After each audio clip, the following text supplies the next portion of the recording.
You're listening to The Hour of the Time. I'm William Cooper. From Tinker Bell to Artie Shaw to George Bush's 1,000 Points of Light, America has been mesmerized by stardust since its very inception. And now America is beginning to learn what all these references to the star, the morning star, wish upon a star, stardust, really is all about. There was something very strange about the classical mysteries, something which attracted people to them, and having attracted them, made their initiates, with very few exceptions, permanent devotees. In Egypt, Greece, India, Rome, and a dozen other places and countries, sacred initiations took place in specially prepared sanctuaries, usually in a cave or underground. Priests of the mysteries enjoyed the profound respect of the masses, as well as that of kings and counselors, and in those days there was nothing really secret about it except the initiation rites and the knowledge which they retained for themselves, giving only the exoteric to the people. What were the mysteries? Until relatively recently, and relying upon comparatively scattered fragments such as Apollosius' Golden Ass, historians and religious writers had formed an opinion of them which has been shown to be extremely naive, if not outright false. They knew that at the ceremonies symbolical teaching took place, and hence inferred that the mysteries were a relic of the times when academic knowledge was guarded by the very few, and scientific truths such as Pythagorean theorems were given only, and only, to the elect. They knew also that orgiastic drumming and dancing formed a part of many of the rituals, and therefore told their readers that this was a degenerate form of religion or a mere excuse for licentiousness. They found that stories of ancient gods and heroes were recited, and were sure that the mysteries constituted little more than an underground survival of prehistoric religion, magic, or tribal initiation. Or maybe that's exactly what they wanted us to believe, knowing full well that it was false. And of course, if those who did the writing were members of the mysteries, they would never have allowed the secrets to be revealed to the profane. But times have changed, folks. The study of brainwashing and mind control and conditioning the mind within the past decade or so has helped to lay bare the essence of the mysteries and has answered the riddles which surrounded them. You see in this process, those who had tried to keep the celebration of the mysteries alive, who had tried to revive them, have been shown up as relying upon the symbolic interpretation alone. And this revelation has been in its own way one of the most startling developments of contemporary religion. You see, for almost anyone, for instance, can get away with telling anyone else that he was an Egyptian priest in a former incarnation, because there's so very little verifiable material available to prove the reverse. It becomes obvious, though, when you attend a party populated by these nuts, when 6 people introduce themselves as having been Abraham Lincoln in a past life. But let anyone attempt to celebrate any of the ancient mystery cult's rituals, and unless he has a sound idea of how the human mind works, he is likely to escape the criticism of those physiologists who now see in the mysteries an almost open book. So let us return to a sketch of the conventional knowledge about the mysteries. In those of Eleusis, celebrated in Greece, the candidate had to undergo fasting or abstinence from certain foods. There were processions, with sacred statues carried from Athens to Eleusis. Those who were to be initiated waited for long periods of time outside the hall in the temple where the rites were to be held, building up a tremendous tension of suspense. Eventually, a torchbearer led them within the precincts, usually underground. The ceremonies included a ritualistic meal, one or two dramas, the exhibition of sacred objects, the giving of the word, an address by the Hierophant, and oddly enough, closure with the Sanskrit words Kansha Ampaksha. The elements included the clashing of cymbals, tension, and a certain degree of debilitation. Eating something, plus conditions which were awe-inspiring, strange. The candidate was in the hands of and guided by the priesthood.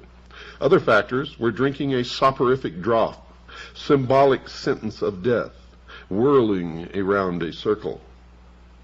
Initiation ceremonies of secret cults and the mystery type invariably involved tests, sometimes most severe ones. The effect of certain experiences was a carefully worked program of mind training which is familiar in modern times as that which is employed by certain totalitarian states to condition or reshape the thinking of an individual. Are you listening to me, all you Freemasons out there who think that you're so smart? Well, you're not. This process produces a state in which the mind is pliant enough to have certain ideas implanted, ideas which resist a great deal of counter-influence. This was the secret of the mysteries, this and nothing else. Echoes of such training are to be seen in the rituals of certain secret societies without mystical pretensions which survive to this day. Trials, terror, expectancy, drinking, and the rest. That this fact was known in the past, folks, is evidenced by the words of Aristotle, who was exiled because he was said to have revealed something about the mysteries, and he said this, quote, "Those who are being initiated do not so much learn anything as experience certain emotions and are thrown into a special state of mind," unquote. Well, what was this special state of mind? Folks, it was a plasticity in order that the conditioning might take permanent root. The psychologist William Sargent, the greatest authority on this subject, says in his classic Battle for the Mind, quote, "It seems, therefore, that there are common final paths which all individual animals, though initial temperamental responses to imposed stresses vary greatly, must finally take. If only stresses are continued long enough, this is probably the same in human beings, and if so, may help to explain why excitatory drumming, dancing, and continued bodily movement are so much used in such a number of primitive religious groups. The efforts and excitement of keeping the dance in progress for many hours on end should wear down and, if need be, finally subdue even the strongest and most stubborn temperament, such as might be able to survive frightening and exciting talk alone for days or weeks," unquote. Now, understanding what I just read to you, this quote from Battle for the Mind by William Sargent, can you still say that music plays no part in the conditioning of the mind? That the words in the music is not being entrapped by the subconscious of those young people who dance for hours listening to this music? If so, I think you'd better rethink that position, for it is a form of mind control, brainwashing. Dr. Sargent notes that Chinese experiments in mass excitation, breaking down and reconditioning, are based on the same physiological principles as religious conversion, and also group and individual psychotherapy treatments.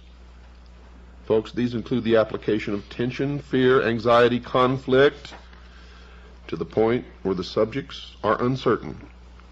And in this state, suggestibility is increased and the old pattern of behavior is disrupted. The fact that the devotees of the mysteries were thoroughly conditioned to them and felt that they were important in their lives is seen in much historical evidence. Even in the 4th century of the Christian era, the Greeks were insisting that they, quote, would consider life unbearable if they were not allowed to celebrate those most sacred mysteries which unite the human race, unquote. Now, the work of those who have pointed out the function of the mysteries as mind training and conditioning has, of course, evoked no answer from those who still think that the rituals are mere symbolic representations of knowledge or of facts. And indeed, they cannot admit this simply because they would be admitting their own foolishness and stupidity in the process. So they will resist at all costs and continue to go to their meetings, for to do otherwise would be to confront their own fallibility. And in human nature, that is one of the most difficult things for any individual to do. We all realize that. It's interesting to note, folks, that the ecstasy which is produced by excitatory methods and is followed by manipulation of the mind is still sought by members of many secret cults who are aware of the scientific explanation. You see, irregardless, even when they know this, they still seek it out, because for them it fulfills some terrible need way down deep inside their gut. Their reaction is that the experience may well be induced by physical methods, but in spite of that, and this is what they say, quote, it is nothing less than actual spiritual communion with a supernatural power, unquote. This is the point at which scientists and mystics cannot agree. The mystic feels sure that he has experienced something sublime, and who's to say that they haven't? For if you have not experienced it, you have no basis upon which to make a decision. But to experience it is to put yourself in a position to be controlled by others. So we are in a quandary now. How do we explore this? The scientist tells the mystic that it is an illusion. He just simply will not believe it. The situation reminds one of the time when someone produced the soul of a departed relative to tell a spiritualist that there was no life after death. Although this is alleged to have happened in Ireland, one can visualize it taking place easily enough in the mutually heated atmosphere of scientists versus mystic anywhere in the world. The orgiastic side of the mysteries also has a place in the sphere of psychology. The catharsis, or the cleansing of the mind, which the secret cult of the Cathari experienced after ecstasy, is paralleled by the modern therapist's procedure in bringing his patient to a state of excitement and then collapse before implanting what he considers more suitable ideas in the mind. Christianity, of course, has not been behind in its use of the mystery system for initiates, for it was not until AD 692 that every believer was ordered to be admitted to the worship of the Christians, following the period when it was thought advisable to celebrate certain parts of worship in secret. You see, Christianity in the beginning was a secret society itself, and the correct name for it was the Friendly Open Secret Society, although in the beginning there was nothing open about it. Traces of this survive in such customs as that of the Greek Orthodox Church, where the priest celebrates divine worship behind a curtain, which is only taken away during the elevation of the host. Quote, since at that moment the worshippers prostrate themselves and are not supposed to see the holy sacrament, unquote. The reason given for the secrecy of the practice of the Christian cult gives a clue in explaining that the celebrant must be prepared by expectation. St. Augustine laid down that secrecy was essential because The mysteries of Christianity were incomprehensible to human intellect and should not be derided by the uninitiated. Secondly, because this secret produced greater veneration for the rites. Thirdly, that the holy curiosity of those to be initiated into the experience of Christianity should be increased in order that they might attain to a perfect knowledge of the faith. And to tell you quite frankly, folks, in my study of mind control, the Christian church would swell well beyond any conception or imagination of what their numbers could be if they had continued their secrecy. Saint Basil de Spiritu Sanctu, Cap, let me see, that's the 17th. That's a writing, folks. Tells how the fathers of the church, quote, were well instructed to preserve the veneration of the mysteries in silence. For how could it be proper publicly to proclaim in writing the doctrine of those things which no unbaptized person may so much as look upon, unquote. Now this all sounds silly to us today. But believe me, folks, there is nothing silly about it, and if it were practiced today as it was then, the Christian church would be more powerful than you could possibly conceive. Now remember, this is the results of our research. I myself consider myself to be a Christian, and that I follow the teachings, the words of Christ in my daily life, not the dogma of any church, not the preaching of any minister or priest, but simply and only the words of Christ.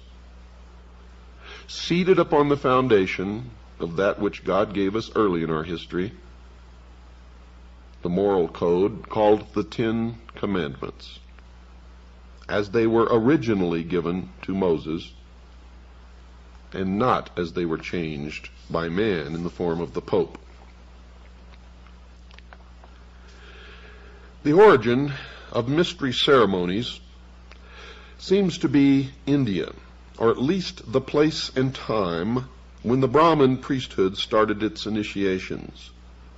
The ceremonies were based upon the Hindu myths, but the procedure followed in training the aspirant is strikingly similar in Egypt, and Egypt profoundly influenced Greece. Now what's left out here, and the reason it's usually left out, is because any mention or discussion of the Babylonian mysteries or the Babylonian religion is usually met with much criticism and derision by those who believe that it was a terrible institution. The mysteries definitely came from the East, and the East in the mysteries still survives today. When one Freemason greets another and he's not sure if he's really a Freemason, he'll ask him if he's a traveler, or if he's traveling, or if he is a fellow traveler. All, I might add, were the same code of identification used by the Communist Party in this country, because communism and the mysteries are the same entity, as are socialism and the mysteries.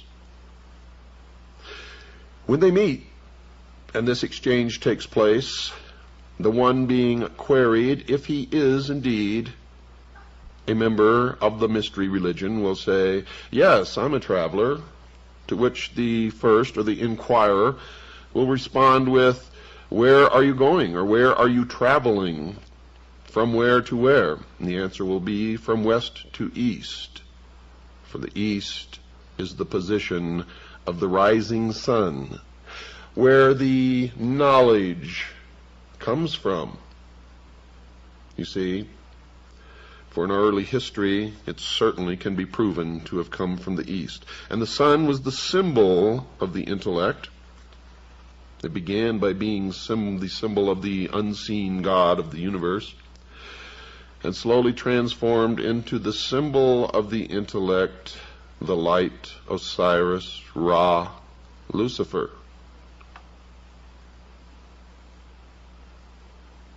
Prayer, fasting, and study were the first requirements when the Indian candidate prepared himself for the trials which were before him. All of this, folks, originated in Babylon at the dawn of civilization. For the actual sight of the great gods and for the final word or teaching which would be implanted in his mind when it had become sufficiently prepared to receive it. And if the weather was cold, he would have to sit in the snow or rain, naked. In the torrid heat, he sat in the full blaze of the sun with 4 fires built around him to give additional heat. And this was the first part of the undertaking. While he repeated prayers and repetitions, which included the invocation for his complete conversion. This latter concentration, folks, upon the desires of the candidate is applied in more than one of the mysteries. Some of the initiation ceremonies were cruel and painful. Coupled with the word which is given during the ceremonies, it means that the power of suggestion is being applied continuously and should penetrate into the mind at every moment when it is able to receive it. This period of dedication was succeeded by one in which he visited the underground cave of initiation. And when it wasn't in a cave, it was in a tomb or a crypt, such as the pyramids of Egypt, which were never tombs of pharaohs, but were, from the beginning until the end of their use, they were temples of initiation. Passing through a tunnel of complete darkness, the initiate emerged into the cavern, where 3 priests, dressed as gods, awaited him in resplendent and intimidating array. After being addressed and partaking in the oration of prayers, the initiate walked rapidly around the temple several times, this called circumambulation, and was then carried through several subterranean and unlit caves. During this time, there were wails, screams, and shouts from every side, while illuminated specters and other horrors abounded. At the end of this terrible experience, the aspirant came to 2 doors, which, when thrown open to the sound of the sacred conch trumpet, the conch, folks, is a shell, revealed a scene of brilliance and glory. This hall was full of every delight in the form of pictures, music, and perfume. The initiate walked to an altar in the room where he was again harangued and presented with his 7-fold cord which marked his passing through the initiation. Now, if we compare these proceedings with those which were said to be carried out among the Egyptians, the parallelism is startling even today. The candidate was taken to a well, which he had to descend until he came to a tunnel. Torch in hand, he passed through a door, which closed with a resounding noise, as if never to be opened again. He was met by frightful figures, which offered him a last chance of going back. Then he passed through a fire, swam through a dangerous underground stream, and as soon as he reached a door and touched a ring to open it, a blast of air blew out the lamp, which gave the only available light. Some type of machine swung him over a bottomless pit, and just as he was on the point of exhaustion, an ivory door opened, and he found himself on the threshold of the resplendent temple of Isis. Here the priests received him into their company. After this series of tests, he had to undergo fasting and what would nowadays be called indoctrination before he could be considered completely initiated into even the 1st degree. The foregoing experiences were followed by the higher degrees, those of Serapis and Osiris. And in the process, the wives of the priests would tease him and cajole him and try to get him to make love to them. And if he successfully resisted, then he could say that he had passed all the tests. But if he succumbed to their advances, he was not considered worthy. It is needless to outline the beliefs and methods used in the Chinese, Japanese, South American, and other mysteries, because while the legends which are inculcated may vary in some way, they are all essentially and basically the same. The training hardly varies at all. The real mystery of the mysteries, folks, is how and when man first discovered the use of certain procedures to condition other men and thus rule them and control them, and whether the discovery was instantaneous or gradual, or simultaneous or at different times and places. But one cannot date doctrines as one can archaeological finds by radioactive carbon dating. And so you've reached another milestone in your education into the mysteries, and this program is only half completed. And again, I must remind you that we have just begun, for we are essentially covering 6,000 years of the history of a hidden religion known simply as the mysteries. To Christians, it is Mystery Babylon. To others, it is called the Invisible College. In all cases, it belongs to those who consider themselves in possession of the only truly mature minds, and thus the only ones capable of knowing certain advancements in technology, sociology, and many, many other things. They call themselves the guardians of the secrets of the ages.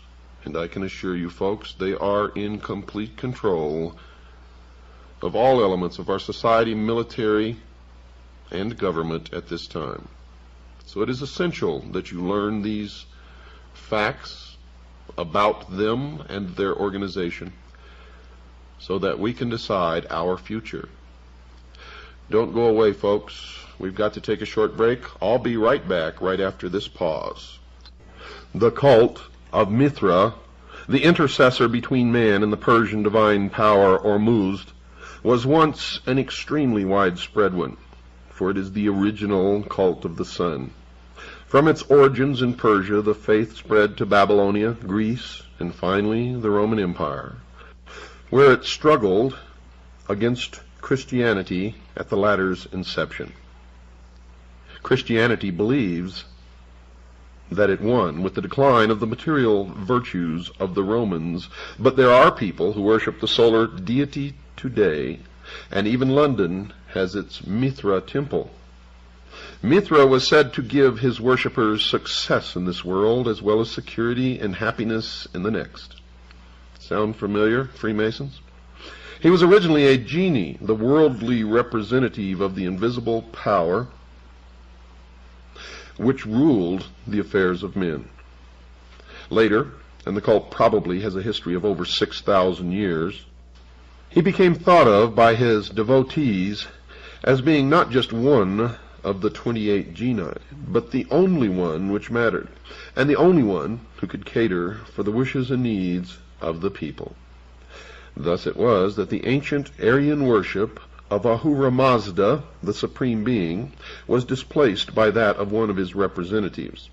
Now, one way, folks, you can tell who or which corporations or businesses or societies belong to these cults is to look at these names, such as Saturn, Mazda, etc.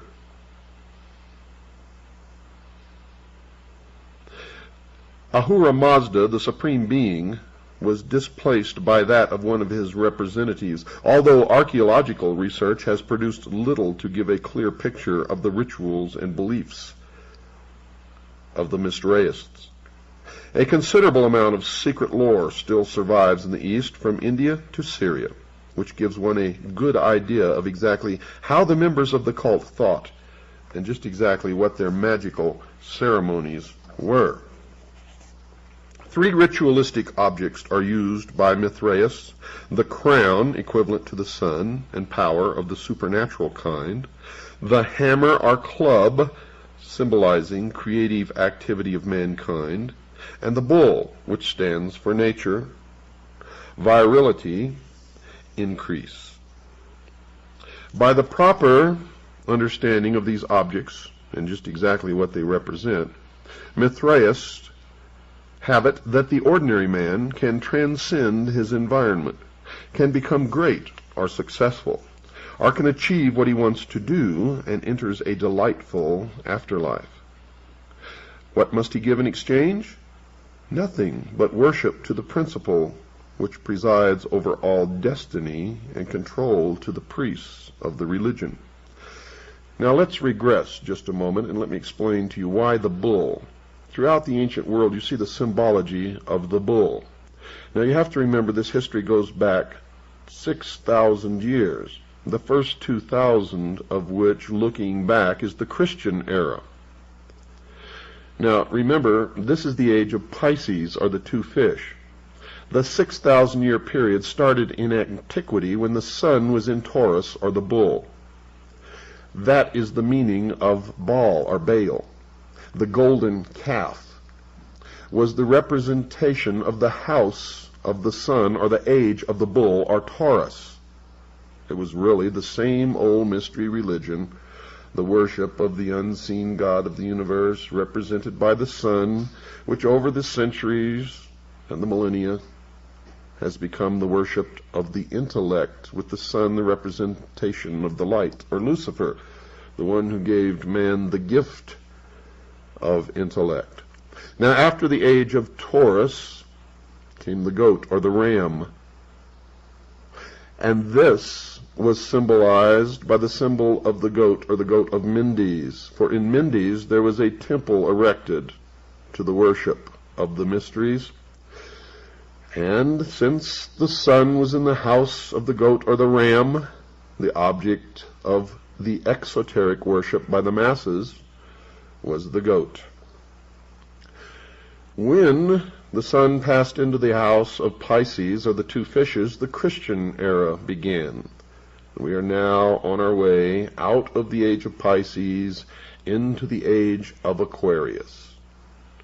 Once you understand that the ancient religion was a religion of the worship of the heavens, then everything begins to come together. And when you understand that they ceased believing in an all-powerful, unseen God, or hidden God of the universe, and became essentially pantheists, believing that everything is God, they call this nature, or the natural way, then you can understand how man became to worship the intellect, and the symbol which used to represent the unseen God of the universe came to represent the intellect, the use of which will bring man to the state of apotheosis, where man himself will become God. And then you begin to look at all the things that are happening today, and you see their symbology everywhere. Nowhere will you see it more prominently than the Looney Tune fringe element which call themselves ufologists. You will see that everything to do with the so-called UFO phenomena comes right out of the mystery schools.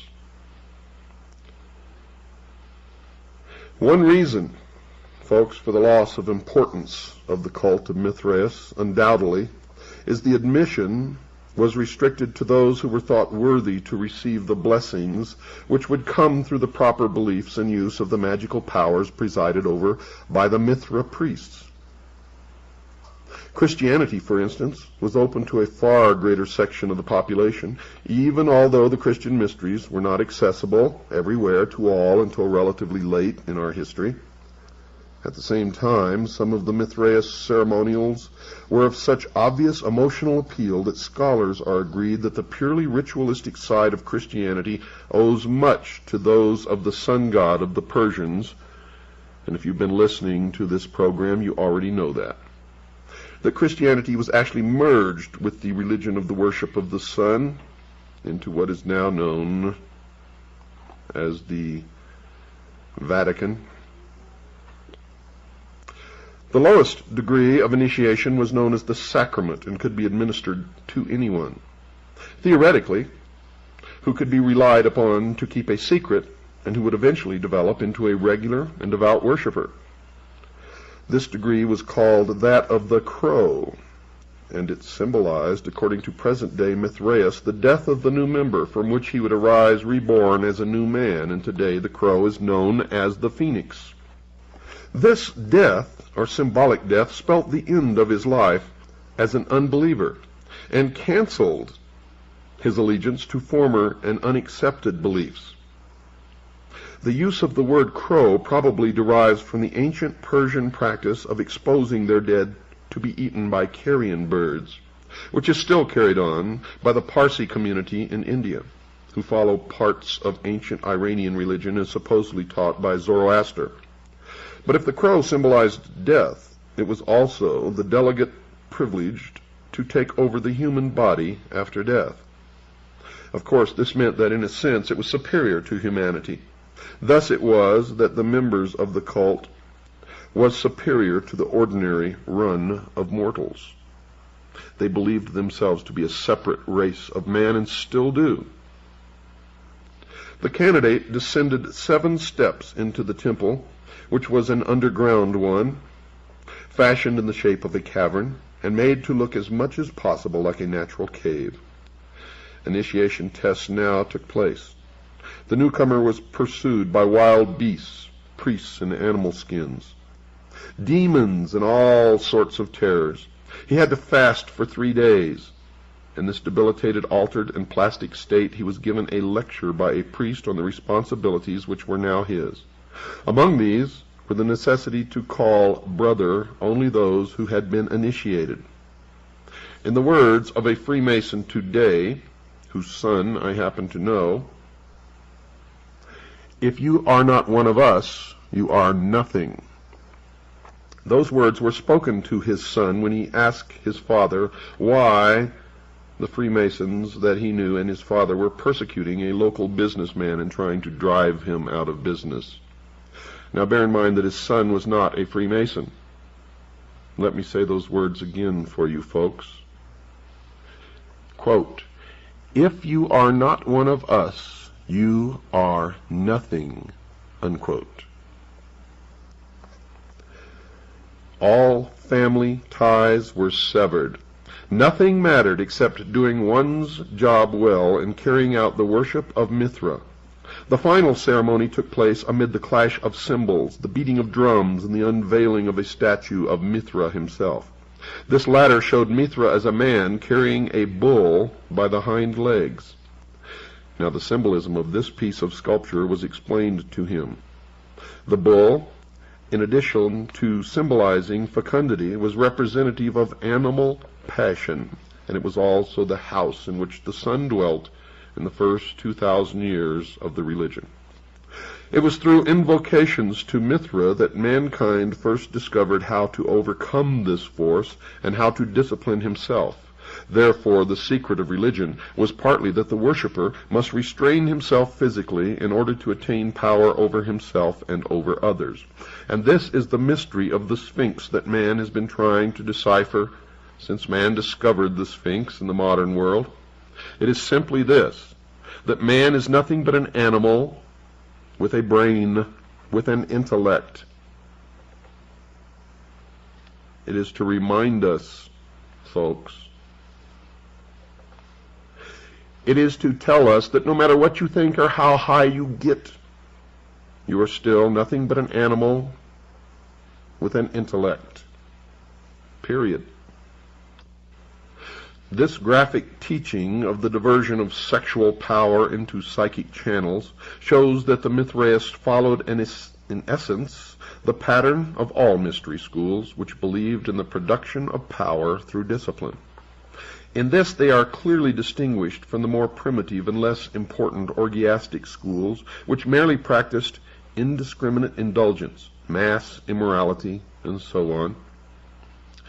The neophyte in this initiation then drank a little wine from the symbol to show that he realized that the symbol is the means whereby ritual ecstasy comes, which puts him in touch with the higher powers. Now 2 long lines of initiates knelt on either side of the low stone benches which traversed the crypt.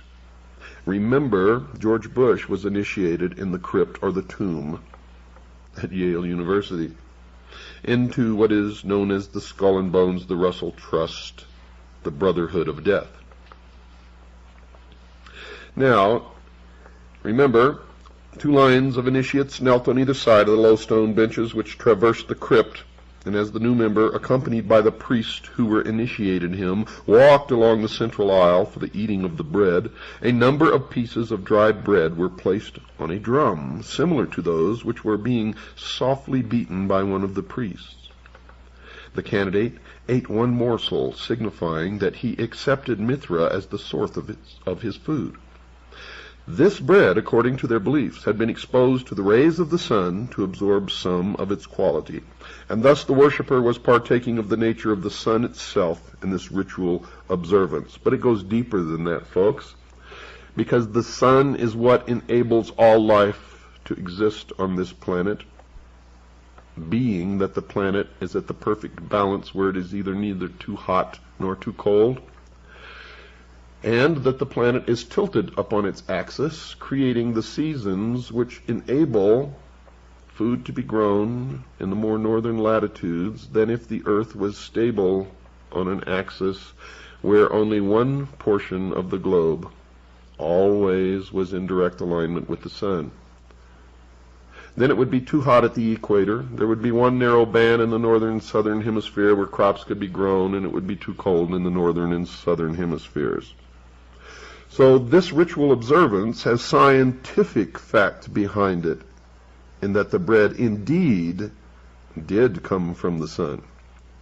And now the initiate was taught the password of the cult, which was to identify him to other members, and which he was to repeat to himself frequently in order to maintain the thought always in his mind. Quote, "I have eaten from the drum and drunk from the cymbal, and I have learned the secret of religion." Unquote. This is the cryptic phrase which an early Christian writer, Maternus, reports as being taught to the Mithraeus, quote, "by a demon," unquote. The second degree of initiation was called the secret, and during this the candidate was brought to a state of ecstasy, in which he was somehow made to believe that he had seen the statue of the god actually endowed with life. Folks, it's not likely that there was any mechanical method by which this was done, because no such apparatus has been found in Mithraic temples unearthed. The candidate was brought up to the idol, to which he offered a loaf of bread and a cup of water. And this was to signify that he was a servant of the god, and that, quote, "by what sustains my life, I offer my entire life to your service," unquote. The grade of soldier may show that the military arts were responsible for a good deal of the power of Mithra worship in ancient Persia. Certain it is, in any case, that this degree greatly appealed to the Roman warriors, who formed a very large part of the rank and file of the cult during its western expansion. A sign similar to a cross, signifying the sun, was made on the forehead of the initiate, who was thus marked as owned by the deity. A crown was placed before him, hanging from the point of a sword.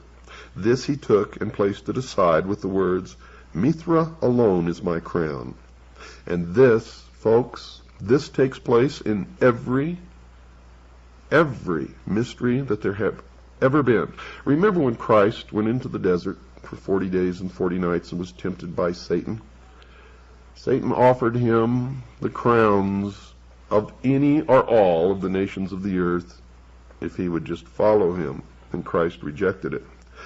The same thing happens in the mystery school. The initiate is always offered a crown, sometimes by the king or the emperor himself.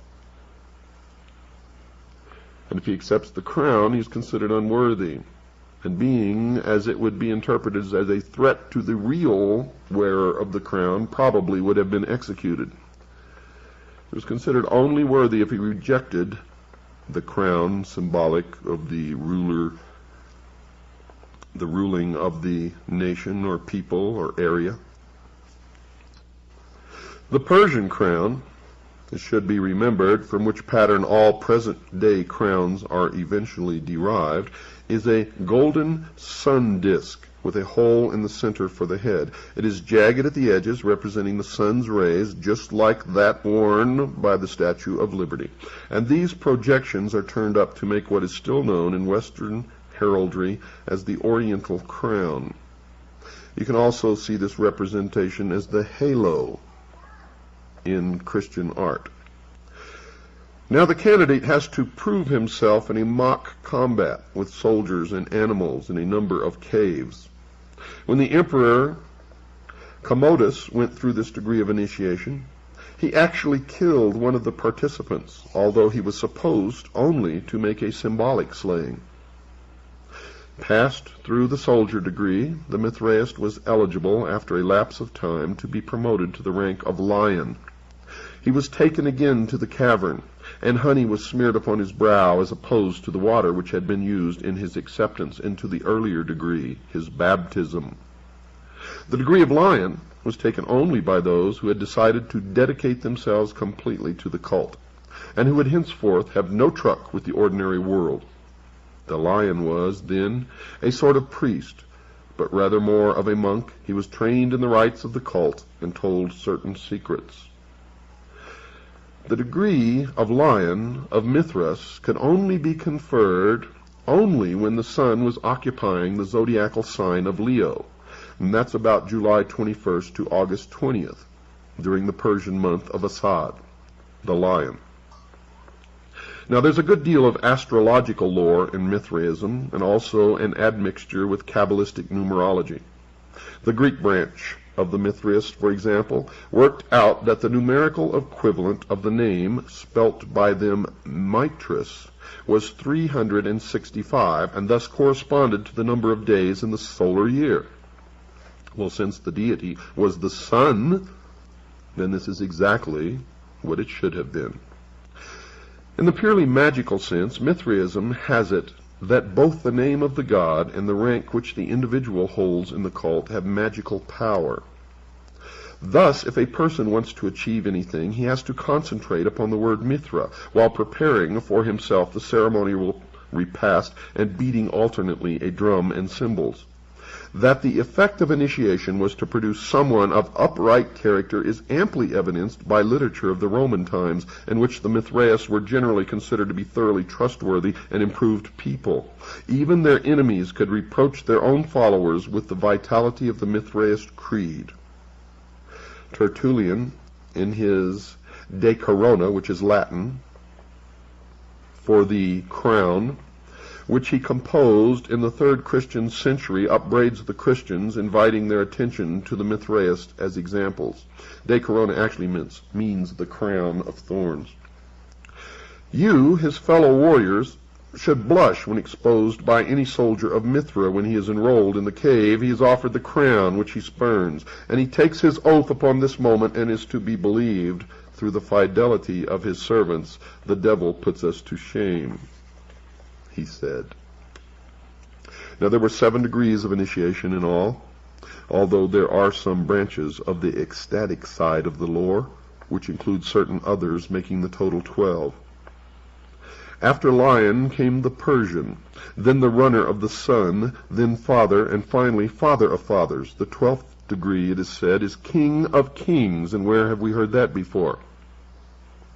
And properly, this can be held only by the supreme king, and preferably the Shah-Hinshah, or the king of kings of Persia. This very ancient cult, from which more than one present-day secret society is derived, is thus seen to contain many of the elements which underlie organizations of this sort. You see, folks, it is a training system. It attempts to produce in its members a real or imagined experience of contact with some supreme power. The magical element is there too, shown in the belief in the power of certain names to achieve things which cannot be done by men.